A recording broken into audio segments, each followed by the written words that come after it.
Okay, अब हमने pillars देखे थे। ऑब्जेक्ट ओरिएंटेड प्रोग्रामिंग स्ट्रक्चर, ठीक है। क्या था ऑब्जेक्ट ओरिएंटेड प्रोग्रामिंग स्ट्रक्चर? एक बार शुरू से रिपीट कर लो। What is object oriented programming? क्योंकि ये कंप्लीट हो गया, तो ये था क्या, कितना आपके दिमाग में गया? क्योंकि अगर देखा जाए तो थोड़ा कंफ्यूजिंग और डिफिकल्ट सा कॉन्सेप्ट रहता है प्रोग्रामिंग में। ज्यादातर लोग जो है इसे समझने में थोड़ी डिफिकल्टी होती है। तो था क्या, मैंने वैसे ट्राई किया कि सिंपलेस्ट वे में जितना इजीएस्ट हो सके तो एक्सप्लेन कर दूं। तो है क्या ऑब्जेक्ट ओरिएंटेड? बताओ। प्रोग्राम को लिखने का तरीका है। Object oriented programming structure is a programming paradigm.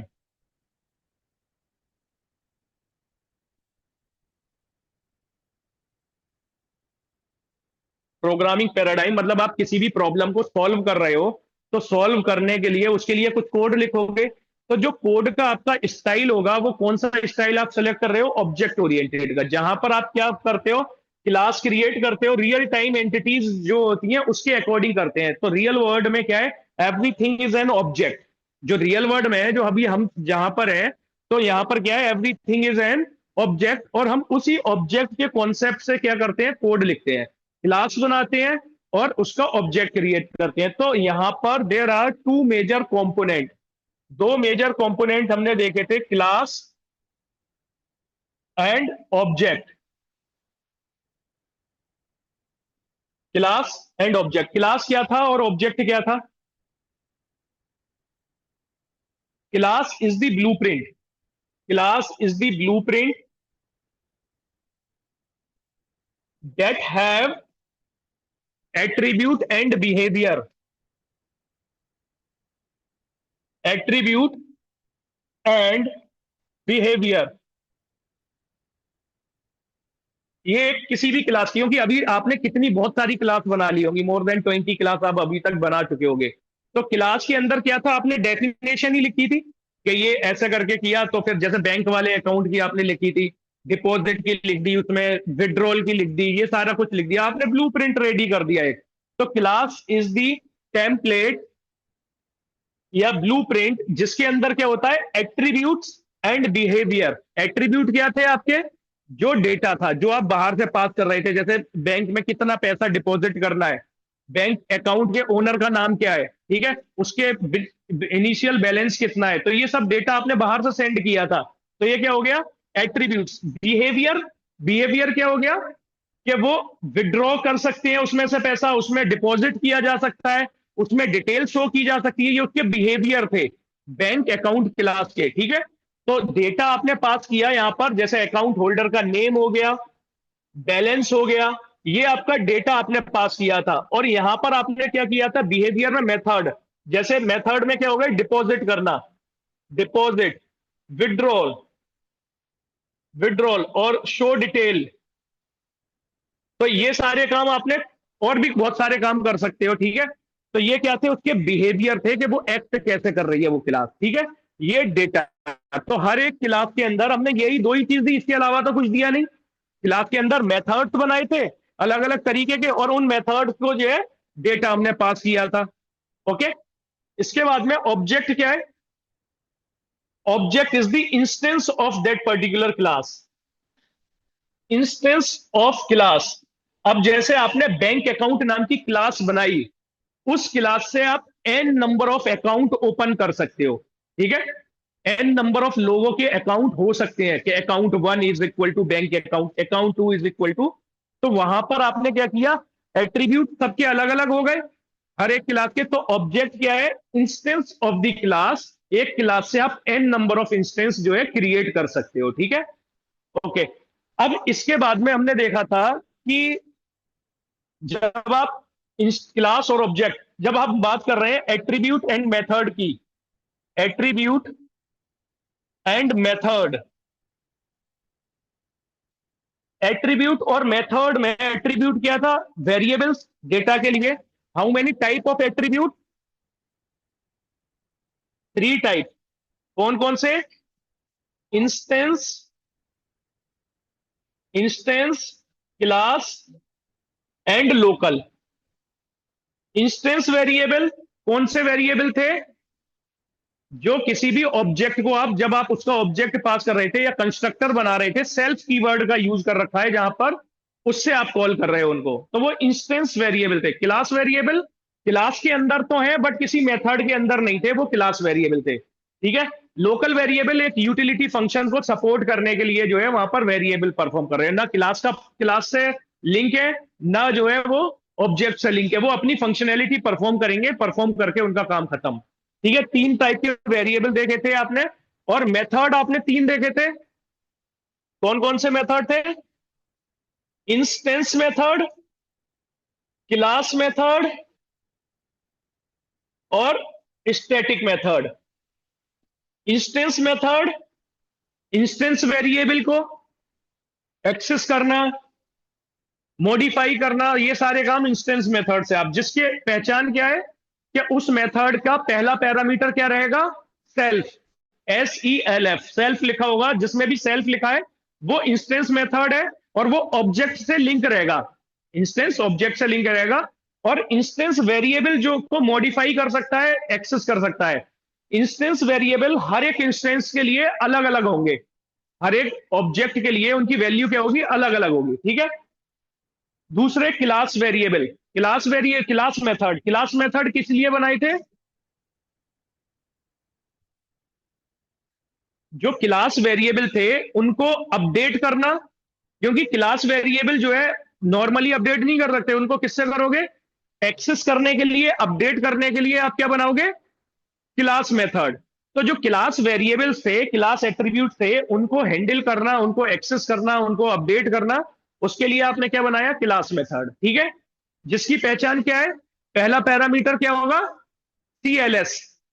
CLS होगा पहला पैरामीटर। ओके। तीसरा स्टैटिक मेथड।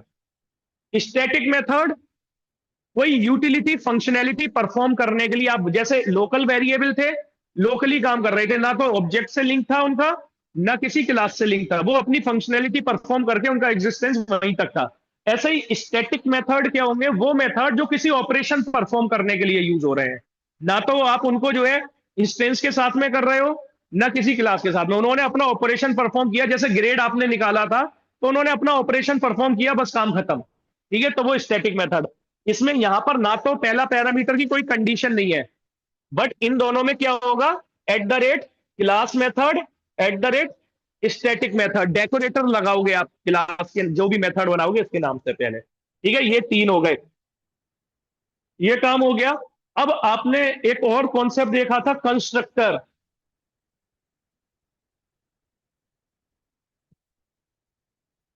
कंस्ट्रक्टर क्या था? कंस्ट्रक्टर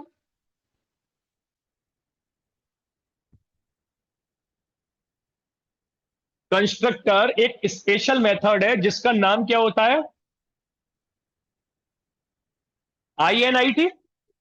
और कंस्ट्रक्टर जैसे ही ऑब्जेक्ट क्रिएट होता है तो सबसे पहले जो कॉल होता है वो क्या कॉल होता है? कंस्ट्रक्टर।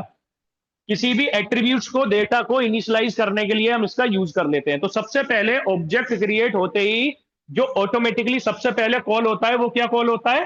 कंस्ट्रक्टर कॉल होगा। ठीक है। कंस्ट्रक्टर एक स्पेशल मेथड होगा जिसका नाम हमेशा क्या रहेगा? _INIT, पहला पैरामीटर सेल्फ, और बाकी दूसरे डेटा जो आप बाहर से पास करना चाहते हो पास कर सकते हो। इस सेल्फ का क्या मतलब था? सेल्फ किसको रेफर करता है? करंट ऑब्जेक्ट, करंट इंस्टेंस या ऑब्जेक्ट। ठीक है। सेल्फ उसको बताता है। तभी तो हम यहां पर कर रहे थे सेल्फ डॉट ए, सेल्फ.बी=बी, वो ऑब्जेक्ट को ही बता रहा था। OBJ डॉट जो भी ऑब्जेक्ट बनाओगे वो इसको ऑटोमेटिकली कॉल करेगा, और सेल्फ की वैल्यू क्या होगी? उस ऑब्जेक्ट का नाम हो जाएगा। ये आपने कंस्ट्रक्टर कॉल कर लिया। अच्छा, एक हमने कंस्ट्रक्टर ओवरलोडिंग देखा था कि दो क्लास हैं अगर दोनों में, चलो ठीक है अब उस पर आते हैं। Pillars, pillars of object oriented programming structure. कौन कौन से पिलर हैं? चार पिलर हैं। Inheritance, second encapsulation, third poly,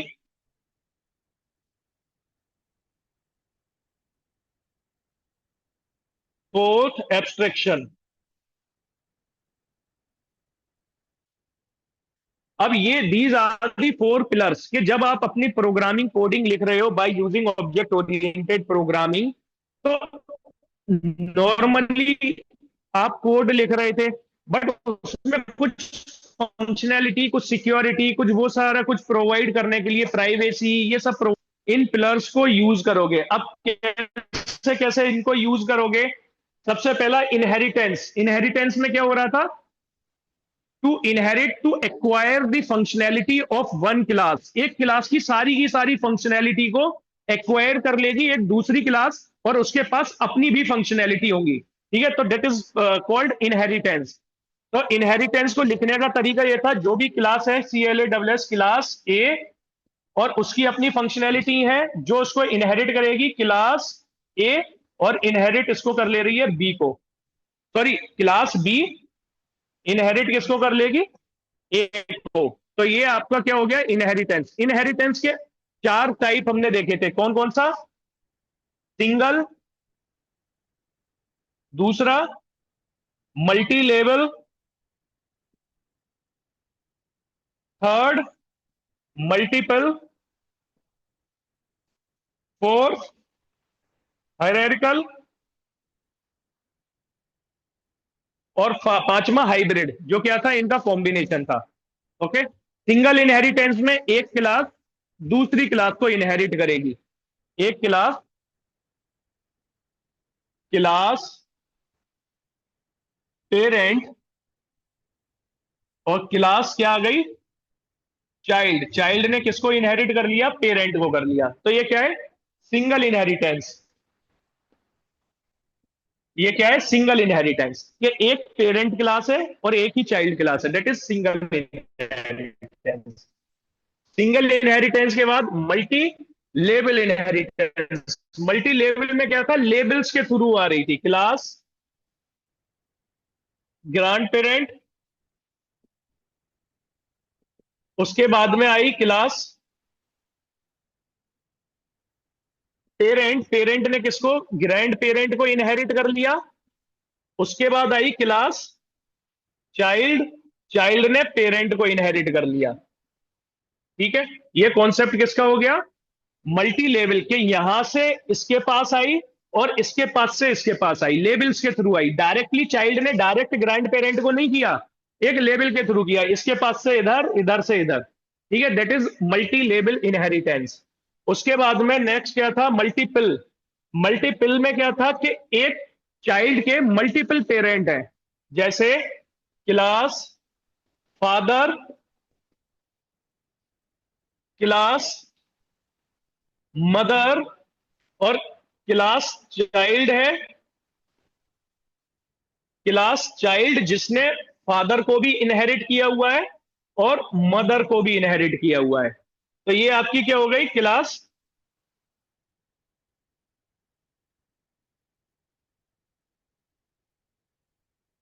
क्या हो गया? ठीक है, क्लास। तो ये हो गया आपका inheritance, multiple inheritance. Single, multi level, multiple. उसके बाद में कौन सा था? हायरार्किकल। एक क्लास के मल्टीपल चाइल्ड है, वहां पर एक चाइल्ड के मल्टीपल पेरेंट है, यहां पर एक क्लास के मल्टीपल चाइल्ड है, जैसे क्लास फादर, क्लास सन, सन ने भी फादर को कर लिया, क्लास डॉटर, और डॉटर ने भी फादर को कर लिया। तो एक पेरेंट क्लास, उसके multiple child class, that is hierarchical. अब इनमें से दो को कंबाइंड करके जब आप लगा दोगे तो वो क्या हो जाएगा? हाइब्रिड। ठीक है, तो वो हाइब्रिड कॉन्सेप्ट हो गया। अच्छा, जब आप इनहेरिटेंस कर रहे थे तो इनहेरिटेंस में अब ये भी क्लास है, यहां पर भी कंस्ट्रक्टर हो जाएगा और यहां पर भी कंस्ट्रक्टर हो जाएगा, INIT। तो कौन सा कंस्ट्रक्टर चलेगा? चाइल्ड का। इस कॉन्सेप्ट को क्या बोलते हैं? Constructor overriding. Constructor overriding. Parent class का कंस्ट्रक्टर क्या हो जाएगा? ओवरराइड हो जाएगा। अगर फिर भी आपको पेरेंट क्लास का कंस्ट्रक्टर कॉल करना है तो किससे करोगे? सुपर कीवर्ड का यूज करके, सुपर, SUPER, सुपर डॉट, यहां पर क्या लिखोगे, अंडरस्कोर अंडरस्कोर INIT, और जो भी उसके अंदर वैल्यू होगी वो लिख दोगे, तो वो किसको कॉल कर देगा, पेरेंट क्लास के कंस्ट्रक्टर को कॉल कर देगा, बट लिखोगे चाइल्ड क्लास के अंदर ही है सुपर कीवर्ड। ओके, तो अल्टीमेटली वो कॉल चाइल्ड को होगा, कॉल चाइल्ड का ही कंस्ट्रक्टर, बट उसके अंदर एक लाइन सुपर कीवर्ड मिल जाएगा तो वो ऊपर भेज देगा ट्रांसफर। ओके, तो ये आपका क्या हो गया, इनहेरिटेंस। इनहेरिटेंस के बाद में था एनकैप्सुलेशन। एनकैप्सुलेशन में क्या होता है, to binding data and method into a single unit, एक सिंगल यूनिट में डेटा और मेथड को बाइंड कर देना। ओके, अब देखो ये तो पहले से ही वो, बट उनका एक्सेस जो है रिस्ट्रिक्टेड कर देना प्राइवेसी के लिए। तो यहां पर आप एक्सेस मॉडिफायर्स यूज कर रहे थे, एक्सेस मॉडिफायर्स, तीन एक्सेस मॉडिफायर है, पहला पब्लिक, दूसरा प्रोटेक्टेड, तीसरा प्राइवेट। किसी भी वेरिएबल को नॉर्मल आपने छोड़ रखा है वो पब्लिक है, अगर उसके आगे सिंगल अंडरस्कोर लगाया हुआ है तो वो क्या है, एक प्रोटेक्टेड है, और डबल अंडरस्कोर लगाया हुआ है तो वो क्या है, प्राइवेट है। तो एनकैप्सुलेशन का कॉन्सेप्ट इस प्राइवेट से चलता है, ठीक है। अगर आप किसी क्लास में आपने एक किसी मेथड को डबल अंडरस्कोर लगा दिया, जैसे आपने क्लास के अंदर क्लास बैंक, और उसके अंदर आपने एक कंस्ट्रक्टर बनाया डेफ इनिट, और यहां पर सेल्फ कॉमा बैलेंस। अब यहां पर आपने self dot double underscore balance is equal to balance, तो अब ये वाला क्या हो गया, ये प्राइवेट बन गया। इसको इस क्लास के बाहर से ना तो एक्सेस किया जा सकता है, ना मॉडिफाई किया जा सकता है। तो इसको इस क्लास के अंदर ही आप गेटर और सेटर मेथड बनाओगे। गेटर इसकी वैल्यू को गेट करने वाला मेथड होगा, सेटर इसकी वैल्यू को नई सेट करने वाला मेथड होगा। ये कॉन्सेप्ट होता है एनकैप्सुलेशन का, कि हाइडिंग। बाकी पाइथन जो है प्रोटेक्टेड का कॉन्सेप्ट इतना जो है स्ट्रिक्टली नहीं देता, आप बना सकते हो अपनी अंडरस्टैंडिंग के लिए, सिंगल अंडरस्कोर लगा सकते हो, बट वो अगर बाहर से अपडेट भी हो जाएगा, बाहर से एक्सेस भी हो जाएगा, ठीक है, जैसे पब्लिक हो रहा है सेम उसकी तरह ही। तो ये एक्सेस मॉडिफायर का यूज करके आपने क्या एनकैप्सुलेशन बना दिया। एनकैप्सुलेशन के बाद में पॉलीमॉर्फिज्म।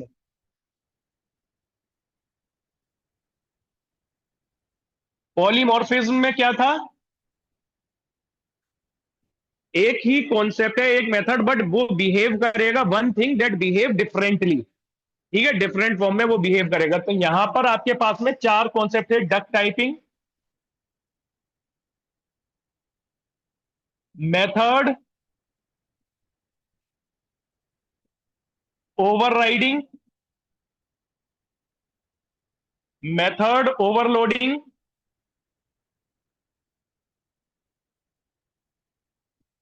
Operator overloading.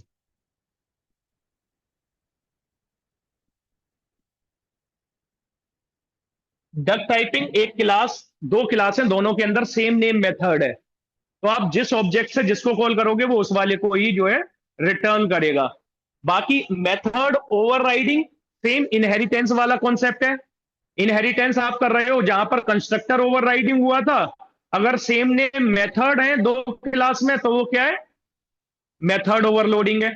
दो क्लास में मेथड ओवरराइडिंग है, तो वहां पर भी आप सुपर कीवर्ड का यूज कर सकते हो पेरेंट क्लास के मेथड को, अदरवाइज बाय डिफॉल्ट किसका चलेगा, चाइल्ड क्लास का चलेगा, ठीक है।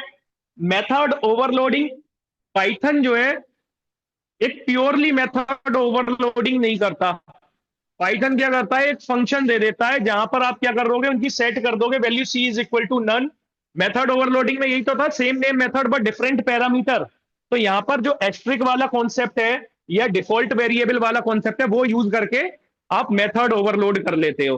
ओके, उसके बाद में ऑपरेटर ओवरलोडिंग, ये कोई भी operator, plus minus greater than less than, तो इनकी फंक्शनैलिटी आप क्या कर सकते हो, एनहेंस कर सकते हो। ये बेसिकली एक्चुअल में क्या करते हैं, प्लस दो नंबर को ऐड करने के लिए, माइनस सब्ट्रैक्ट करने के लिए, बट जब आप इसमें दो ऑब्जेक्ट को ऐड करोगे तो वो पॉसिबल नहीं है। तो इनका जो मैजिक मेथड है, जैसे इसका मैजिक मेथड क्या था, ऐड, इसका मैजिक मेथड क्या है, जीटी, यानी ग्रेटर देन, इसका मैजिक मेथड क्या है, एलटी।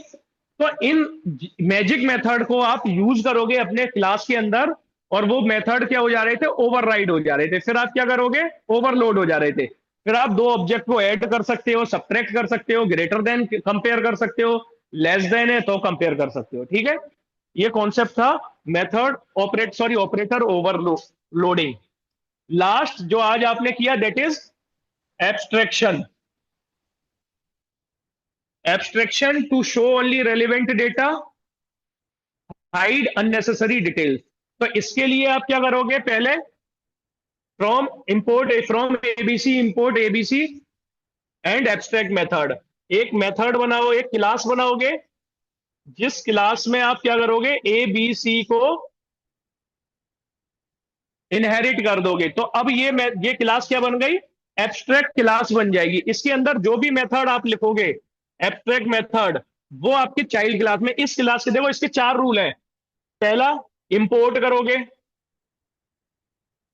इंपोर्ट करोगे एबीसी को। दूसरा, इनहेरिट करोगे एबीसी को, जिस क्लास को आप एब्स्ट्रैक्ट क्लास बनाना चाह रहे हो। तीसरा, एब्स्ट्रैक्ट क्लास का ऑब्जेक्ट नहीं बनेगा, एब्स्ट्रैक्ट क्लास का ऑब्जेक्ट कैन नॉट क्रिएट। ये जो क्लास बनाई ए, एब्स्ट्रैक्ट क्लास बन गई क्योंकि एबीसी इनहेरिट है। अब अगर मैं चाहूं ए इज इक्वल टू ए, इस टाइप से ही तो ऑब्जेक्ट बनाते हैं, तो नहीं बनेगा क्योंकि ये एब्स्ट्रैक्ट क्लास है, इसका ऑब्जेक्ट नहीं बनता।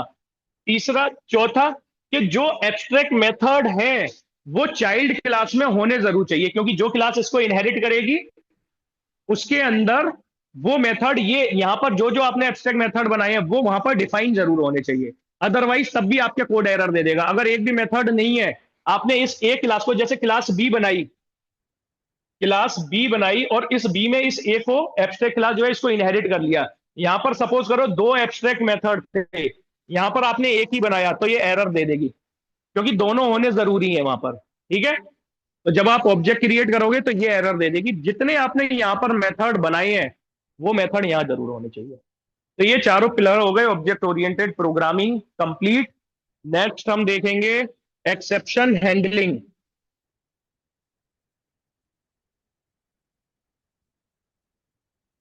दो वीक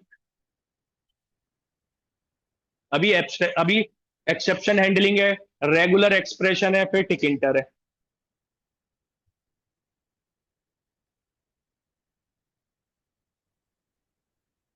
9:30।